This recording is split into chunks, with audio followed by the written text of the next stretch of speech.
Welcome to another episode of Marketing Tips for Doctors. I'm your host, Dr. Barbara Hales. Today, we have with us Jeff Russell. He is a best-selling author, renowned speaker, and accomplished entrepreneur. As the founder of many successful businesses and author of his latest book, Fire Yourself First, Jeff is an expert in helping business owners break free from the daily grind. What I'd like to point out at this time is that even if you have a very busy, successful medical practice or alternative healthcare practice,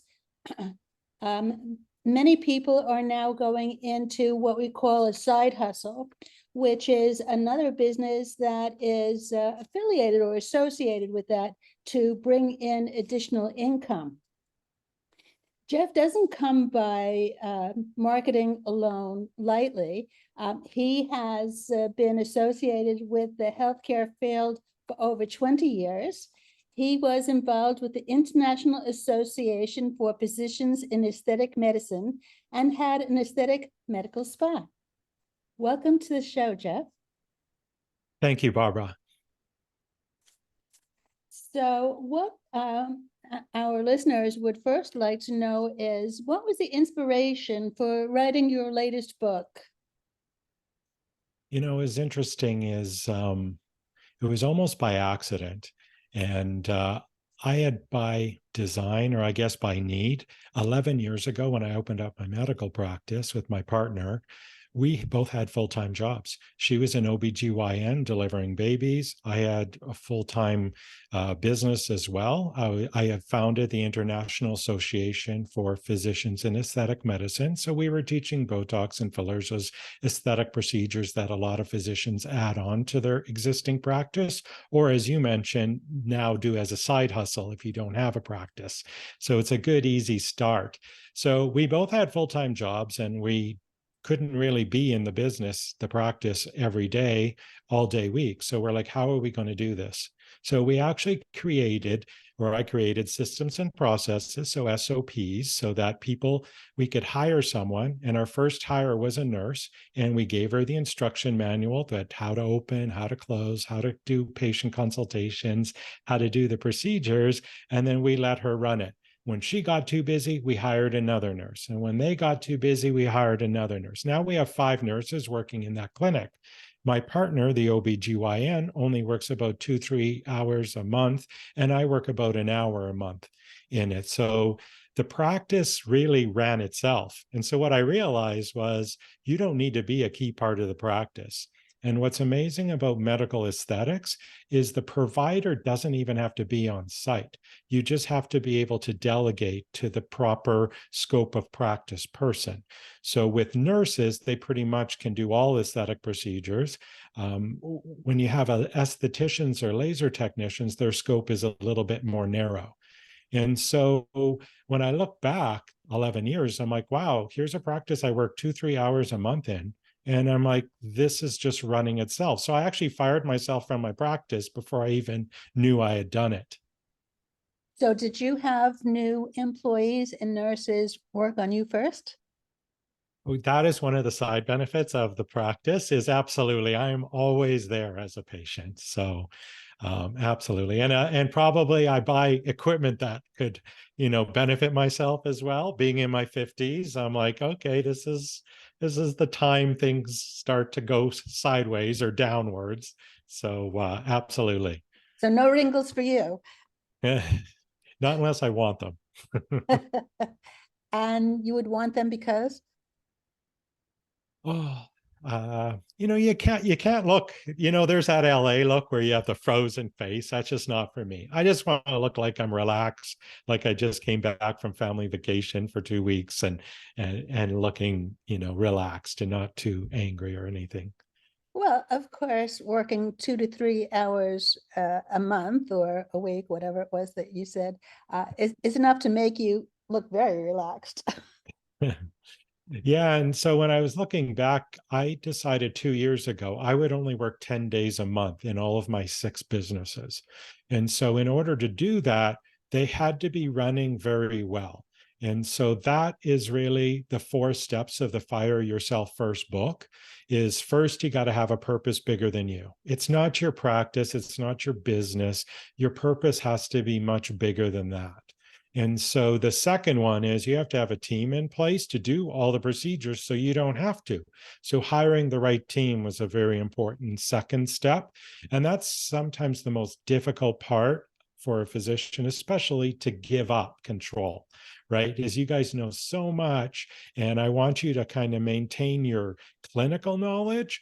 But you know what? Hiring people, ordering supplies, that is stuff you do not need to do. I had one of my nurses in a previous life. She was like a store manager at a retail operation. So she was perfect to do the clinic practice operations as well. So let's look at what we have already and just kind of side put that. I pay her an extra couple of dollars an hour, and that's way cheaper than me doing it because I make more than a couple of dollars an hour. And so always look at how you can offshoot things. And then the numbers are important, right? So, how much do you spend on marketing and how much do you get back? And I know for aesthetic practices, the number one ROI is Google pay-per-click advertising. People, when they want aesthetic procedures and many cash-based procedures, will type in the procedure and the city name.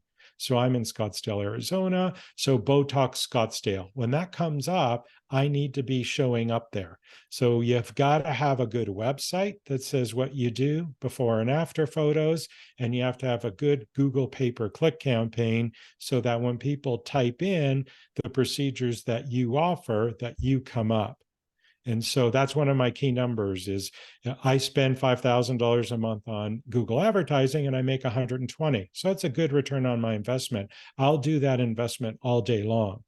And the last thing is, what are you going to do next? So if you go to 10 days a month and you have 20 days a month available, now you get to choose your life, which is so much more fun than grinding it out. You've all grinded it out for your last 5, 10, 20, 40 years. So now's the time for you. So get off the grind.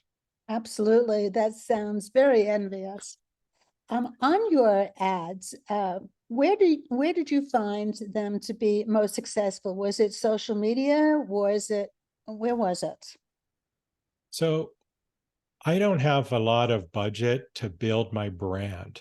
So when I do my marketing, it's lead generation marketing or patient generation marketing. I need to capture somebody who's looking for my procedure now. So Mhm. with Google, you can choose what words they type in and when you come up. So for us, do I choose the word, does Botox work? No, not at all, because that's somebody who's in a research frame of mind. They're not ready to buy. But if Mhm. they type in the procedure in your city, they're ready to buy. So I want to come up. We tried marketing with Facebook and Instagram and TikTok. I do spend money with that, but it's a very small percentage, probably 2%. And we always try. That is more brand recognition. You're there. I find people that are on Facebook now, even though they're my exact demographic, women 45 to 60, which is the demographic I'm looking for, they use Facebook the most. They're not actually usually on Facebook to buy services as Mhm. much as communicate. So the better strategy for social media is to show before and after photos, just be very educational of the procedures and the services that you offer. And one tip we did was this. One afternoon, we didn't have any patients booked. And so what the nurses did is they did procedures on each other. And while they were doing them, they took photos and videos. By the time they were done, 2 hours worth of procedures, they had about 80 videos and 300 photos. Now we could take those and repurpose those for social media. They're not as valuable for pay-per-click advertising because you can't really use images and video, but for TikTok, Instagram, Facebook, we can use that and our website and our YouTube page as well. Because remember, YouTube's the second largest search engine. So if you can get anything like that, it's great. And so the other thing is you don't have to have a video camera crew in. People want authenticity. And so doing even with your camera, your iPhone or your Samsung Android camera, that's a very good quality that'll show what you do. And then you can use that in 3 or 4 different places. So not only on your Facebook, which connects to Instagram, and then TikTok, you can do videos, but you can put it on your website and you can also put it on a YouTube page. Well, that's very helpful to know. Tell me, how do entrepreneurs create an autonomous business? The key is it's got to be able to run without you. So if your business or your practice is critical for you to be there, then you have a job. You may be insurance may be paying you right through your patients. The hospital may be paying you if you're working through a hospital, but you actually just have a job. So what we need to do is you need to have a practice where you don't have to be there and you can delegate to extenders. An extender can be a nurse, could be an LPN, LVN, RN, NP, PA. It could also be an esthetician, a licensed laser technician, depending on the procedures, or a medical assistant as well. So, what is within their scope of practice in your state so that they can actually do those? So, you delegate those. That's why it's tough, right? Say if you have family practice, you only get paid when you see the patient, not when your nurse sees the patient or anything like that. But with aesthetics, if someone's having a chemical peel to deal with melasma, for example, or rosacea, you have your MA could be doing that, an esthetician could be doing that, or a nurse could be doing that. And so when you're not required to be there and you have a team of extenders doing those procedures, that's your first step to an autonomous practice. And one of the benefits to that is now when you go to sell your practice, it's actually worth more because you're not critical. You're not a critical part of it. So that really shows when you have that autonomous practice is a practice that runs without you.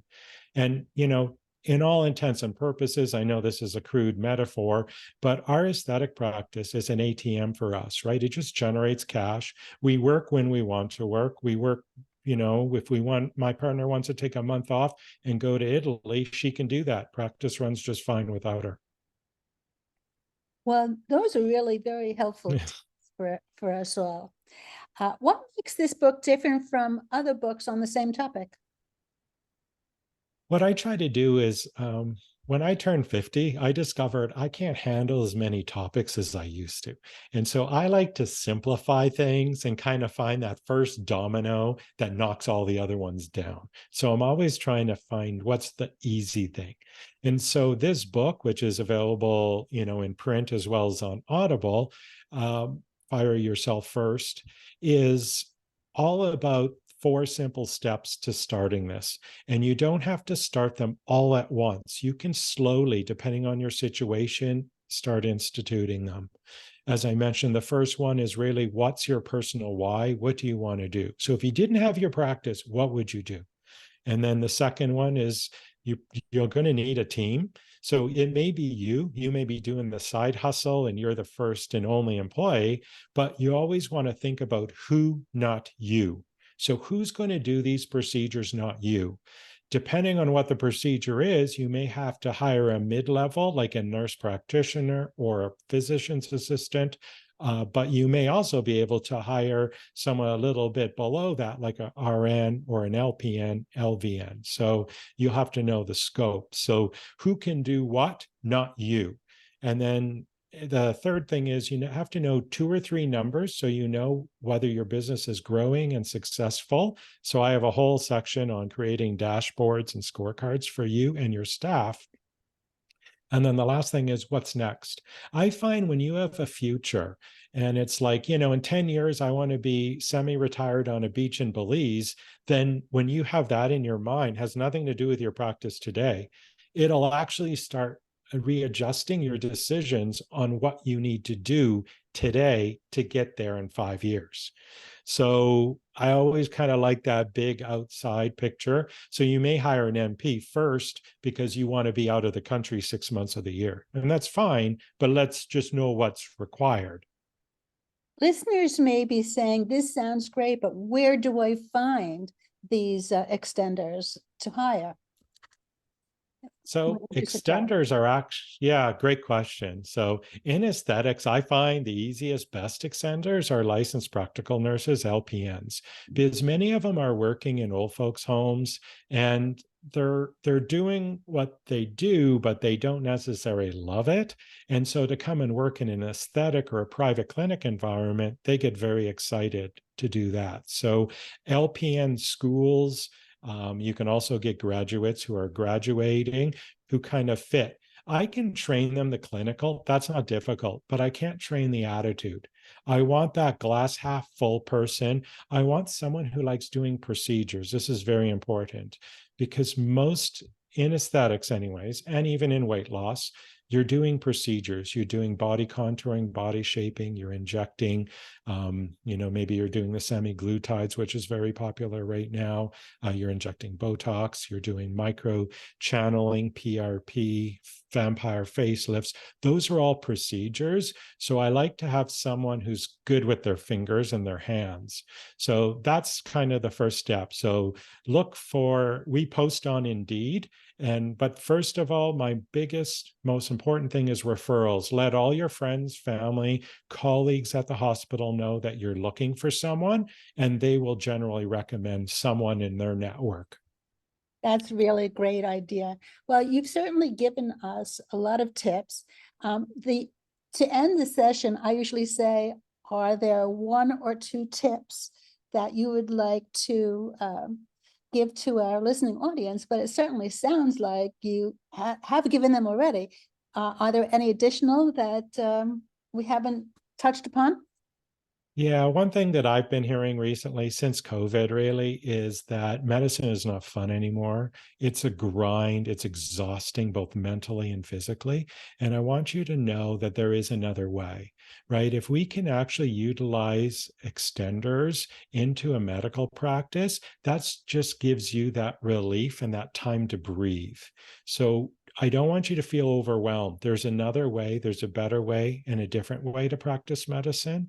And so that's the biggest, I think, takeaway is don't feel you need to grind it out in the ER for 20 years. If you're done, then look at expanding and doing some fun medicine as well. This has been a really fun episode today. Thank you so much. This is another episode of Marketing Tips for Doctors, and you have been listening to myself, the host, Dr. Barbara Hales, with Jeff Russell. Till next time.